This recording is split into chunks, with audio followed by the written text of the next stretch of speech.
What's up everybody, the Blue Fang here, and today I'm back with a new what if, which will be on what I think would happen if Naruto was pretty much an insane guy.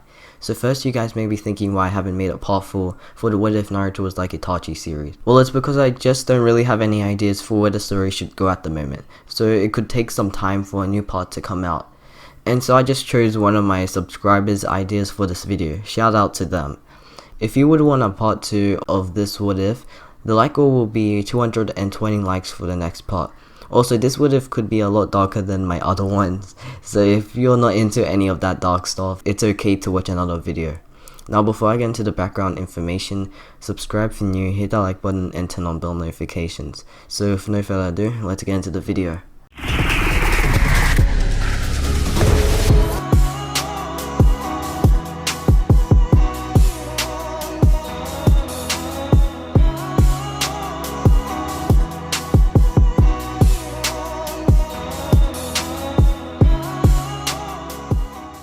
So the way this what if is going to work is that the same thing happens with the Nine Tails attack and his parents are still dead.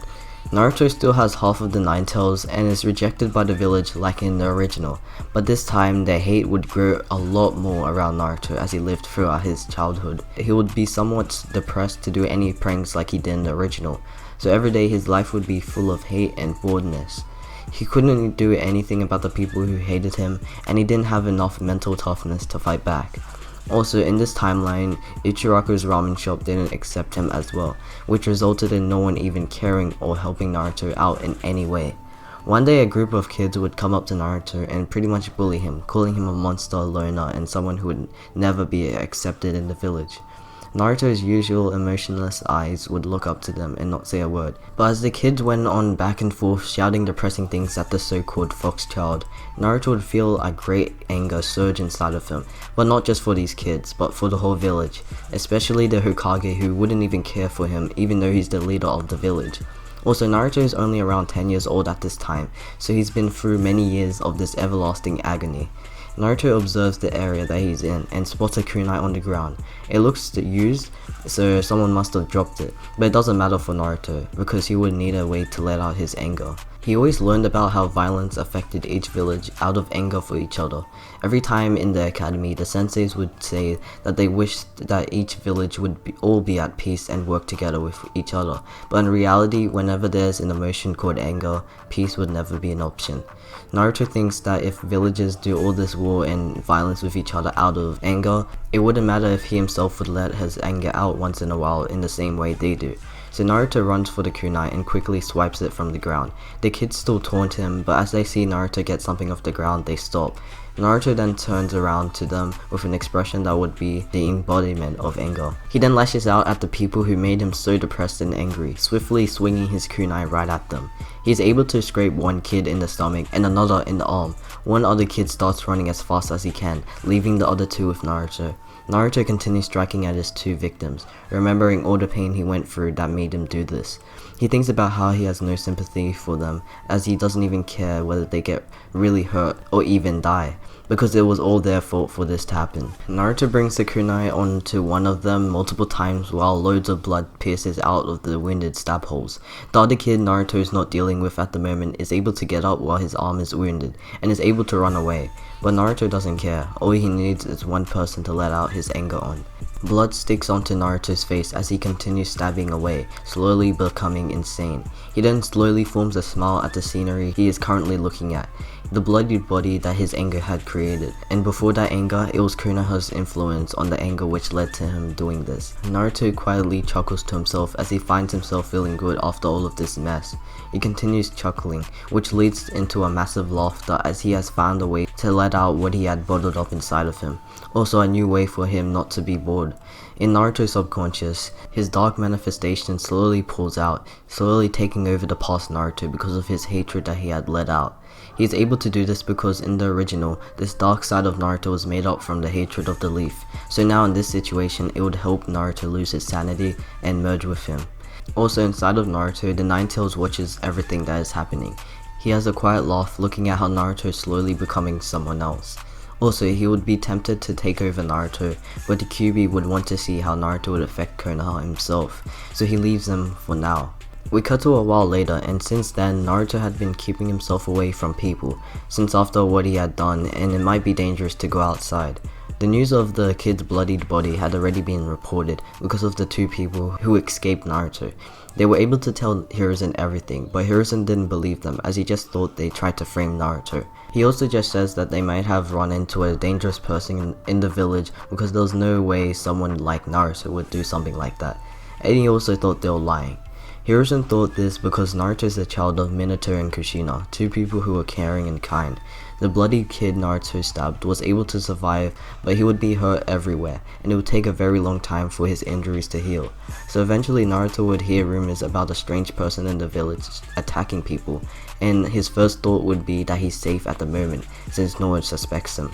He grins as he walks outside and starts to go to his next location, which would be to go find a mask. We cut to once he gets to a mask shop and the owner tells him to get out of his sight.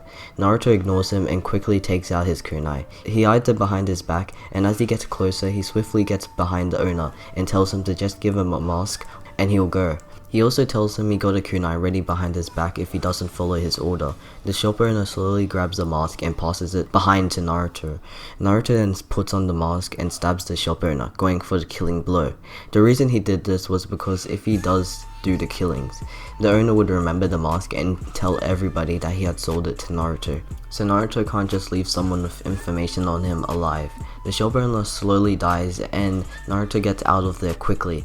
People around the shop all go to check out the scene to see a dead corpse on the ground, confused on who killed him and why. Naruto is able to get away and has finally killed his first victim due to his rising insanity. We cut years later as the graduation exams are almost going to happen.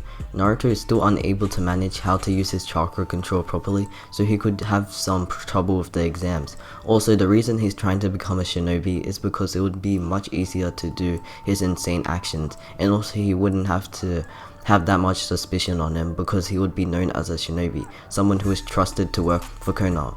As the graduation exams finally come, Naruto would be tasked to create a clone, but like in the original, he's unable to complete it. Hiruzen chuckles at this and tells Naruto about how many times he had failed. Naruto clenches his fist at this and tries to hold back his bloodlust. "Are you trying to mock me, old man?" Naruto stares straight into Hiruzen's eyes when he says this. Not really, but it's just surprising how you're able to fail this exam a couple of times. Naruto tries to control himself to not do anything out of hand. He then walks out of the place, trying to think of another way to complete this graduation exam. Some seconds later, Mizuki goes over to Naruto and like in the original, he tells him about the scroll. Naruto grins as he hears all of this and takes off to the Hokage office. He also got his mask with him, so if he does get seen, no one would know his actual identity. Eventually he gets there and learns the multi-shadow clone jutsu. Iruka wouldn't find him this time because he wouldn't know that Naruto was actually the one who stole the scroll. So a while later, Mizuki jumps Naruto, but Naruto senses this and gets out of the way of the attack. Naruto then takes off his mask while looking back at Mizuki and forms a chilling smile.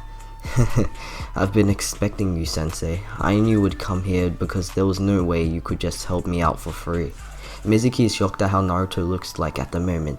He also is surprised at the mask Naruto is holding, because that would be the mask of the mysterious killer that has been going around the village for some years. "I never knew you were behind the mask, but it doesn't really surprise me because you have that demon fox inside of you anyway." Naruto's eyes widened in shock after hearing this, as he had never known he had a tailed beast inside of him for years.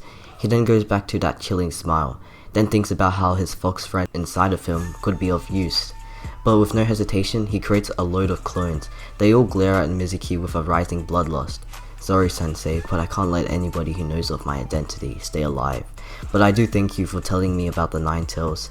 Mizuki feels the feeling of anger, darkness, and betrayal coming from Naruto. He looks around at all of the clones and realizes he doesn't have any chance against these guys, but swiftly all the clones Naruto had created attacked Mizuki. We cut to once the fight is finished and Naruto puts back on his mask, leaving a dead Mizuki by himself. Later, some shinobi and the Hokage are able to find Mizuki and quickly think that it's that masked killer's job. Hiruzen stares down at the body and looks at all the wounds Mizuki had got. They all had been a lot, which looked like they were made from an angry attacker. Hiruzen wonders about why the attacker would be that violent on Mizuki and walks away back to his office. Later Naruto would pass the exam and become a genin ninja. He would also be put on Team 7 and soon they would meet their sensei. And that's what I'm gonna end it off for today. Hopefully you did enjoy, and if you did, make sure to get this video to 220 likes for the next part. I really hope you guys enjoy it, because I think this could turn out to be a good story and not just a what if, which would be all about OP powers. So like always, subscribe if you're new, hit that like button and turn on bell notifications. It's been the Blue Fang, peace. 僕がキラだ